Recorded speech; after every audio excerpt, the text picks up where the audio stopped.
આજરોજ તારીખ 15/2/2025 શનિવારના રોજ સિંગવડ તાલુકામાં બીસીસી બેઠક મળી, જેમાં દાહોદ જિલ્લા કોષાધ્યક્ષ મુકેશભાઈ ડામોર, દાહોદ જિલ્લા પ્રમુખ દીપસિંહભાઈ બારિયા ઉપસ્થિત રહ્યા હતા.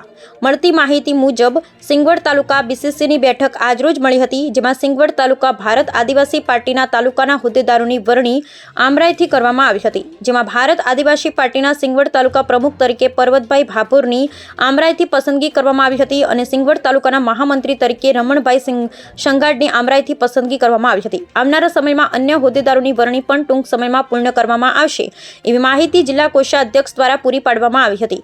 ભારત આદિવાસી પાર્ટી આવનારા સમયમાં સિંગવડ તાલુકાના તમામ સમાજને સાથે લઈ વિવિધ હોદ્દાઓની આમરાઈથી પસંદગી કરી તાલુકામાં પાર્ટીનો વ્યાપ વધારવા કાર્યરત થશે અને ભારત આદિવાસી પાર્ટીને લઈ સિંગવડ તાલુકામાં અનેરો ઉત્સાહ જોવા મળી રહ્યો હોય એવું જણાઈ આવ્યું છે.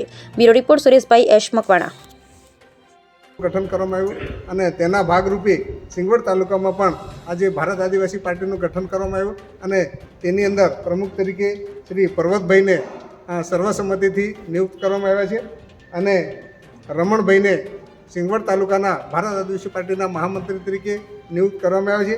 અન્ય હોદ્દાઓ તાલુકા માટેના અહીંયા નજીકના સમયમાં નક્કી કરવામાં આવશે અને સાથે સોશિયલ મીડિયા પ્રભારીની પણ નિયુક્તિ કરવામાં આવશે અને સાથે સાથે અહીંયા જિલ્લા કક્ષા માટે રાજ્ય કક્ષા માટે પણ પ્રતિનિધિઓ નક્કી કરવાના છે, તો એ પણ વહેલી તકે નક્કી થાય એવી સૂચના સાથે આજની મીટિંગ સારા માહોલમાં સંપન્ન થઈ. સારી સ્થળે અહીંયા ભમરીસી માતા મંદિરે સંપન્ન થઈ. તો તમામ ગણવીરોને જોહાર, ધન્યવાદ, અભિનંદન.